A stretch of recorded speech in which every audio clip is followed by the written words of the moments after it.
Assalamualaikum warahmatullahi wabarakatuh. Waalaikumsalam warahmatullahi wabarakatuh. Oke, hari ini kita akan menjelaskan tentang tugas manajemen public relation kelas Pak Herman. Ya kan Dani? Oke, Iya, sebelumnya saya memperkenalkan diri, nama saya Tri Rahayu Romaningsi, biasa dipanggil Ayu, NIM saya C1D11917. Saya adalah mahasiswi ilmu komunikasi kelas A angkatan 2019. Nah, saya berasal dari Bekasi, Jawa Barat, dan hari ini saya akan dibantu sama teman saya yaitu oke, nama saya Wardani dengan NIM C1D11943. Saya salah satu mahasiswa Universitas Haloleo, mahasiswa fisik ilmu komunikasi angkatan 2019 kelas ganjil, dan saya berasal dari Kepulauan Seribu, Provinsi DKI Jakarta. Oke, Dani. Oke Dani, singkat aja mungkin ya, karena terbatas juga karena kita via online ya. Oke, menurut kamu manajemen itu yang baik seperti apa? Kalau menurut saya manajemen yang paling baik sebenarnya kalau misalnya orang itu mau berusaha untuk mengatur, kan manajemen itu mengatur.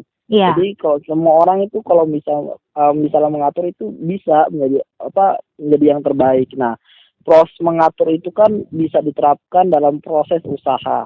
Iya. Jadi misalnya ketika kita mau memanage dalam kehidupan sehari-hari, contohnya misalnya uang dari orang tua, kita bisa atur ya, mulai dari nongkrong, bawa uang segini, kemudian buat paket data uang segini untuk keperluan belajar online dan lain sebagainya. Begitu yuk proses mengatur.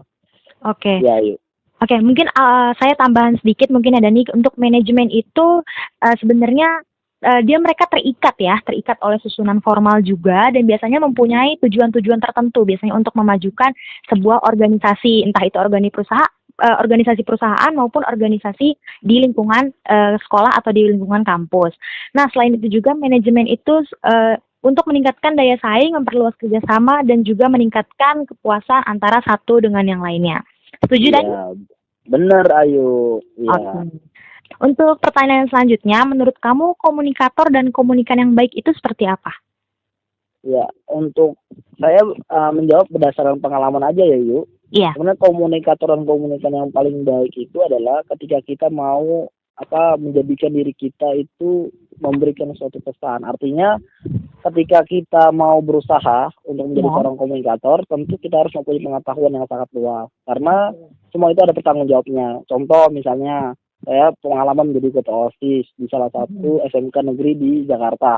Iya. Nah, proses kemampuan kita menyampaikan pesan, misalnya melalui program jangka pendek atau jangka panjang yang dilakukan dalam organisasi, Betul. misalnya menghadap kepala sekolah atau menghadap dengan interaksi dengan yang lain, Iya. tentu harus mempunyai pengetahuan untuk menyampaikan dalam sebuah pesan. Itu sih dalam proses komunikator. Dan seorang komunikan juga harus bisa berpengetahuan, karena itulah yang menjadi tingkat dari pengetahuan